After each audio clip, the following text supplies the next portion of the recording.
dunidan intaad joogto waxaad la kulmaysaa qisooyin ku farxad geliya iyo kuwa in muddo ah aad la murugto.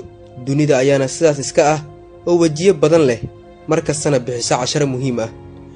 haweenaydan shaashadda kaaga muuqata waxaa lagu magacaabaa Kilimanteen. waa haweenay ka soo jeeda qaaraddan Afrika. xaaladda haweenaydan aad baan ugu qirooday runtii, idinkana sidaas ayaan rajaynayaa. Mrs. Kilimanteen jirkeeda waxaa ka muuqda dhaawac culus oo aad u daran, xanuun badanna ku haya. dhagaheeda ayay weysay, qayb ka mid a jirkeeda ayaa go'ay, jirkeeda oo idilna sidan ayuu isku beddelay. Kilimanteen nolosha ayay nacday, waxayna ka quusatay wax kasta haweenaydan. maxaa saan u galay? yaa ku sameeyey falkan foosha xun? maxayse ka tiri Mrs. Kilimanteen arrintan?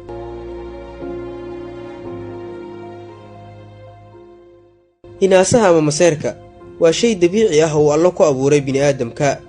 ragga iyo dumarkaba way iska maseeraan midba midka kale, laakiin waxaa muhiim ah inaanu qofku ka bixin xaaladdiisa caadiga ah ama isxakameeyo. hinaasuhu wuxuu qurux badan yahay intuusan isku beddelin ficil ee uu keliya yahay hadal. Kilimanteen waxaa sidan u galay waa nin horay u soo guursaday oo nolosha mar ay wadaageen.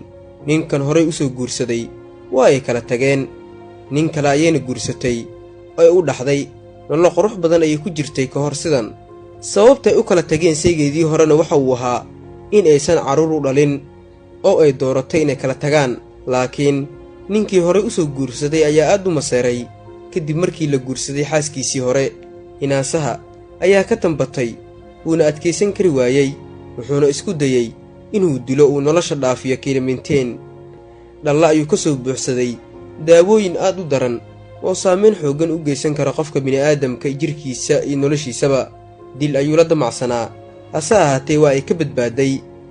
daawooyin laysku soo dardaray oo aad halis u ah ayuu kaga shubay jirka oo idil. mid ka mid ah haweenkii xaafadda oo ka agdhabeed goobta uu falkan ka dhacayay ayaa isku dayday inay badbaadiso Mrs. Kilimanteen, laakiin uma aysan suurtagelin. iyadana dhaawac ayaa soo gaaray, daawadii ayuuna ninkii ku shubay. dhakhaatiirta ayaana awoodi waayey inay si fiican u daaweeyaan Mrs. Kilimanteen. sidaan ayayna ugu dambayntii noqotay.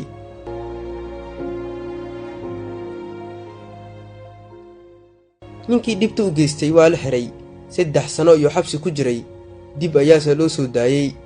hadda wuxuu ku nool yahay qaybo ka mid a xaafadda ay deggan tahay, waxayna sheegtay inaysan doonayn inay ka argudsato. daawade, qof nolosha aad la wadaagtay maseer dartii sidaan ma ugu samayn lahayd?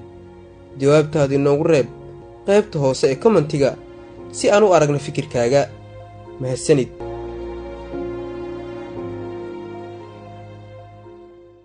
kuma dhahayo muuqaalkan laag saar, sheer dheh ama kommenti ka bixi, laakiin taas beddelkeeda waxaan ku dhahayaa waad ku mahadsan tahay daawashada muuqaalkan iyo wakhtiga qaaliga ah ee aad inoo hurtay.